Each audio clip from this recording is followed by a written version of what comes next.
ഒന്ന് രാജാക്കന്മാർ അധ്യായം 22.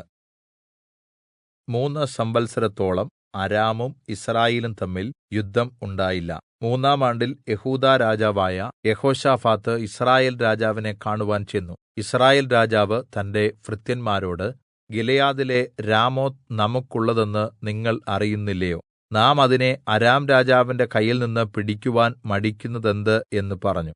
അവൻ യെഹോശാഫാത്തിനോട്, നീ എന്നോടുകൂടെ ഗിലെയാദിലെ രാമോത്തിലേക്ക് യുദ്ധത്തിന് പോരുമോ എന്ന് ചോദിച്ചു. അതിന് യെഹോശാഫാത്ത് യിസ്രായേൽ രാജാവിനോട്, ഞാനും നീയും എന്റെ ജനവും നിന്റെ ജനവും എന്റെ കുതിരകളും നിന്റെ കുതിരകളും ഒരുപോലെയല്ലോ എന്ന് പറഞ്ഞു. എന്നാൽ യെഹോശാഫാത്ത് യിസ്രായേൽ രാജാവിനോട്, ഇന്ന് യഹോവയുടെ അരുളപ്പാട് ചോദിച്ചാലും എന്ന് പറഞ്ഞു.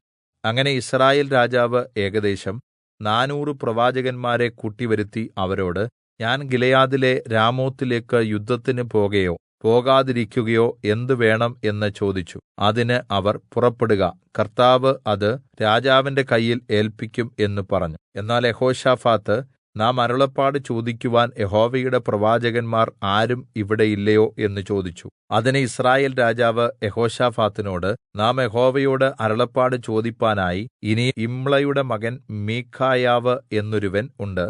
എന്നാൽ അവൻ എന്നെക്കുറിച്ച് ഗുണമല്ല ദോഷം തന്നെ പ്രവചിക്കുന്നതുകൊണ്ട് എനിക്കവനോട് ഇഷ്ടമില്ല എന്ന് പറഞ്ഞു. രാജാവ് അങ്ങനെ പറയരുതേ എന്ന് യെഹോശാഫാത്ത് പറഞ്ഞു. അങ്ങനെ യിസ്രായേൽ രാജാവ് ഒരു ഉദ്യോഗസ്ഥനെ വിളിച്ച് യിമ്ളയുടെ മകൻ മീഖായാവിനെ വേഗത്തിൽ കൂട്ടിക്കൊണ്ടുവരുവാൻ കല്പിച്ചു.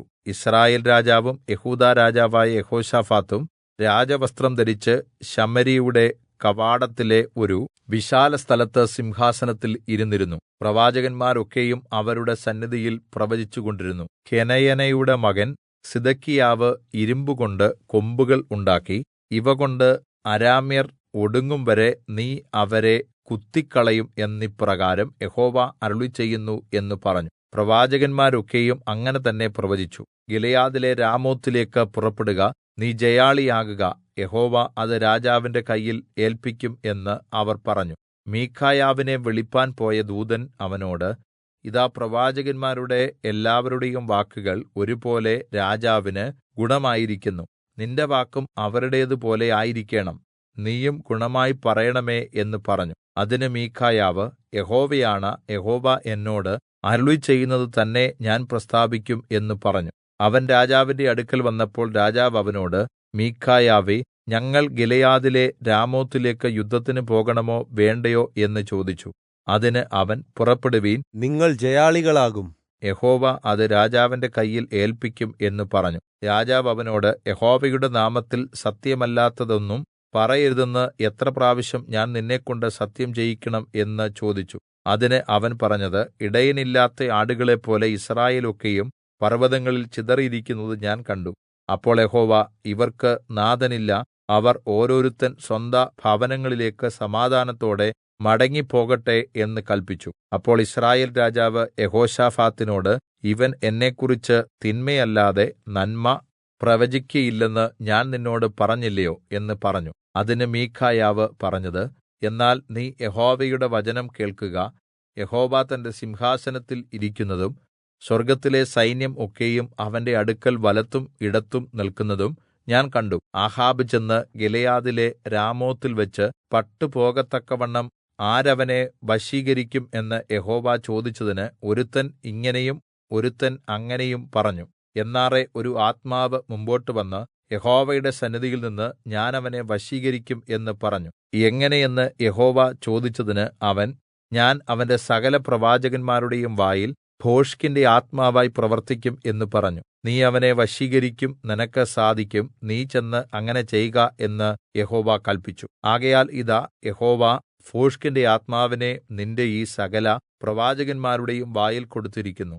യഹോവ നിനക്ക് അനർത്ഥം വിധിച്ചുമിരിക്കുന്നു എന്ന് പറഞ്ഞു. അപ്പോൾ കെനയനയുടെ മകൻ സിദെക്കീയാവ് അടുത്തുചെന്ന് മീഖായാവിന്റെ ചെകിട്ടത്ത് അടിച്ച്, നിന്നോട് അരുളിച്ചെയ്വാൻ യഹോവയുടെ ആത്മാവ് എന്നെ വിട്ട് ഏതു വഴിയായി കടന്നുവന്നു എന്ന് ചോദിച്ചു. അതിന് മീഖായാവ്, നീ ഒളിക്കുവാൻ അറ തേടി നടക്കുന്ന ദിവസത്തിൽ നീ കാണും എന്ന് പറഞ്ഞു. അപ്പോൾ യിസ്രായേൽ രാജാവ് പറഞ്ഞത്, മീഖായാവിനെ പിടിച്ച് നഗരാധിപതിയായ ആമോന്റെയും രാജകുമാരനായ യോവാശിന്റെയും അടുക്കൽ കൊണ്ടുചെന്ന് അവനെ കാരാഗൃഹത്തിൽ അടയ്ക്കുക. ഞാൻ സമാധാനത്തോടെ വരുവോളം കുറച്ച് അപ്പവും കുറച്ച് വെള്ളവും മാത്രം കൊടുക്കേണ്ടതിന് രാജാവ് കല്പിച്ചിരിക്കുന്നു എന്ന് അവരോട് പറക. അതിന് മീഖായാവ്, നീ സമാധാനത്തോടെ മടങ്ങിവരുമെങ്കിൽ യഹോവ എന്നോട് അരുളിച്ചെയ്തിട്ടില്ല, സകല ജാതികളുമായുള്ളോരേ കേട്ടുകൊൾവീൻ എന്ന് അവൻ പറഞ്ഞു. അങ്ങനെ യിസ്രായേൽ രാജാവും യെഹൂദാ രാജാവായ യെഹോശാഫാത്തും ഗിലെയാദിലെ രാമോത്തിലേക്ക് പോയി. യിസ്രായേൽ രാജാവ് യെഹോശാഫാത്തിനോട്,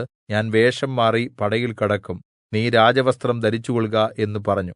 അങ്ങനെ യിസ്രായേൽ രാജാവ് വേഷം മാറി പടയിൽ കടന്നു. നിങ്ങൾ യിസ്രായേൽ രാജാവിനോട് അല്ലാതെ ചെറിയവരോടോ വലിയവരോടോ യുദ്ധം ചെയ്യരുത് എന്ന് അരാം രാജാവ് തന്റെ 32 രഥനായകന്മാരോട് കല്പിച്ചിരുന്നു. ആകയാൽ രഥനായകന്മാർ യെഹോശാഫാത്തിനെ കണ്ടപ്പോൾ ഇവൻ തന്നെ യിസ്രായേൽ രാജാവ് എന്ന് പറഞ്ഞ് അവനോട് യുദ്ധം ചെയ്യുവാൻ തിരിഞ്ഞു. എന്നാൽ യെഹോശാഫാത്ത് നിലവിളിച്ചു. അവൻ യിസ്രായേൽ രാജാവല്ല എന്ന് രഥനായകന്മാർ മനസ്സിലാക്കി അവനെ വിട്ടുമാറിപ്പോന്നു. എന്നാൽ ഒരുവൻ യാദൃച്ഛിയാ വില്ല് കുലച്ച് യിസ്രായേൽ രാജാവിനെ കവചത്തിനും പതക്കത്തിനും ഇടയ്ക്ക് എയ്തു. അവൻ തന്റെ തേരാളിയോട്, എന്നെ യുദ്ധമുന്നണിയിൽ നിന്ന് കൊണ്ടുപോക, ഞാൻ കഠിനമായി മുറിവേറ്റിരിക്കുന്നു എന്ന് പറഞ്ഞു. അന്ന് യുദ്ധം കഠിനമായി തീർന്നു. രാജാവിനെ അരാമ്യർക്ക് എതിരെ രഥത്തിൽ താങ്ങി നിർത്തിയിരുന്നു. സന്ധ്യാസമയത്ത് അവൻ മരിച്ചുപോയി. മുറിവിൽ നിന്ന് രക്തം രഥത്തിനടിയിലേക്ക് ഒഴുകി. സൂര്യൻ അസ്തമിക്കുമ്പോൾ ഓരോരുത്തൻ താന്താന്റെ പട്ടണത്തിലേക്കും താന്താന്റെ ദേശത്തിലേക്കും പോകട്ടെ എന്ന് പാളയത്തിൽ ഒരു പരസ്യം പുറപ്പെട്ടു.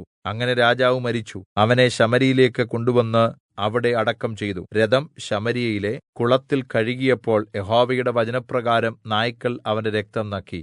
വേശ്യാസ്ത്രീകളും അവിടെ കുളിച്ചു. ആഹാബിന്റെ മറ്റുള്ള വൃത്താന്തങ്ങളും അവൻ ചെയ്തതൊക്കെയും, അവൻ ആനക്കൊമ്പുകൊണ്ട് അരമന പണിതതും അവൻ പണിത എല്ലാ പട്ടണങ്ങളുടെയും വിവരവും യിസ്രായേൽ രാജാക്കന്മാരുടെ വൃത്താന്ത പുസ്തകത്തിൽ എഴുതിയിരിക്കുന്നുവല്ലോ. ആഹാബ് തന്റെ പിതാക്കന്മാരെപ്പോലെ നിദ്ര പ്രാപിച്ചു. അവന്റെ മകൻ അഹസ്യാവ് അവന് പകരം രാജാവായി. ആസായുടെ മകൻ യെഹോശാഫാത്ത് യിസ്രായേൽ രാജാവായ ആഹാബിന്റെ 4-ാം ആണ്ടിൽ യെഹൂദയിൽ രാജാവായി. യെഹോശാഫാത്ത് വാഴ്ച തുടങ്ങിയപ്പോൾ അവന് 35 വയസ്സായിരുന്നു. അവൻ 25 സംവത്സരം യെരൂശലേമിൽ വാണു. അവന്റെ അമ്മ ശിൽഹിയുടെ മകൾ അസൂബ ആയിരുന്നു. അവൻ തന്റെ അപ്പനായ ആസായുടെ എല്ലാ വഴിയിലും നടന്ന് അവയിൽ നിന്ന് വിട്ടുമാറാതെ യഹോവയ്ക്ക് പ്രസാദമായത് ചെയ്തു. എന്നാൽ പൂജാഗിരികൾ മാത്രം നീക്കം ചെയ്തില്ല. ജനം പൂജാഗിരികളിൽ യാഗം കഴിക്കുകയും ധൂപം കാട്ടുകയും ചെയ്തു പോന്നു. യെഹോശാഫാത്ത് യിസ്രായേൽ രാജാവിനോട് സഖ്യത ചെയ്തു. യെഹോശാഫാത്തിന്റെ മറ്റുള്ള പ്രവർത്തനങ്ങളും അവന്റെ പരാക്രമ പ്രവൃത്തികളും അവൻ ചെയ്ത യുദ്ധവും യെഹൂദാ രാജാക്കന്മാരുടെ വൃത്താന്തപുസ്തകത്തിൽ എഴുതിയിരിക്കുന്നുവല്ലോ. തന്റെ അപ്പനായ ആസായുടെ കാലത്ത് ശേഷിച്ചിരുന്ന പുരുഷ വേശ്യാവൃത്തി നടപ്പിലാക്കിയിരുന്നവരെ അവൻ ദേശത്തുനിന്ന് നീക്കിക്കളഞ്ഞു. ആ കാലത്ത് ഏദോമിൽ രാജാവില്ലായ്കകൊണ്ട് ഒരു ദേശാധിപതി രാജസ്ഥാനം വഹിച്ചു. ഓഫീരിൽ നിന്ന് പൊന്ന് കൊണ്ടുവരേണ്ടതിന് യെഹോശാഫാത്ത് കച്ചവട കപ്പലുകൾ ഉണ്ടാക്കി. എന്നാൽ കപ്പലുകൾ എസ്യോൻഗേബെരിൽ വെച്ച് തകർന്നുപോയതുകൊണ്ട് പോകുവാൻ കഴിഞ്ഞില്ല. അന്നേരം ആഹാബിന്റെ മകൻ അഹസ്യാവ് യെഹോശാഫാത്തിനോട്, എന്റെ ദാസന്മാർ നിന്റെ ദാസന്മാരോടുകൂടെ കപ്പലുകളിൽ പോരട്ടെ എന്ന് പറഞ്ഞു. എന്നാൽ യെഹോശാഫാത്തിന് മനസ്സില്ലായിരുന്നു. യെഹോശാഫാത്ത് തന്റെ പിതാക്കന്മാരെപ്പോലെ നിദ്ര പ്രാപിച്ചു. അവന്റെ പിതാവായ ദാവീദിന്റെ നഗരത്തിൽ തന്റെ പിതാക്കന്മാരോടുകൂടെ അവനെ അടക്കം ചെയ്തു. അവന്റെ മകൻ യെഹോരാം അവന് പകരം രാജാവായി. ആഹാബിന്റെ മകൻ അഹസ്യാവ് യെഹൂദാ രാജാവായ യെഹോശാഫാത്തിന്റെ 17-ാം ആണ്ടിൽ ശമര്യയിൽ യിസ്രായേലിന് രാജാവായി. യിസ്രായേലിൽ 2 സംവത്സരം വാണു. അവൻ തന്റെ അപ്പന്റെ വഴിയിലും അമ്മയുടെ വഴിയിലും യിസ്രായേലിനെക്കൊണ്ട് പാപം ചെയ്യിച്ച നെബാത്തിന്റെ മകൻ യൊരോബെയാമിന്റെ വഴിയിലും നടന്ന് യഹോവയ്ക്ക് അനിഷ്ടമായത് ചെയ്തു. അവൻ ബാലിനെ സേവിച്ച് നമസ്കരിച്ചു. തന്റെ അപ്പൻ ചെയ്തതുപോലെ ഒക്കെയും യിസ്രായേലിന്റെ ദൈവമായ യഹോവയെ കോപിപ്പിച്ചു.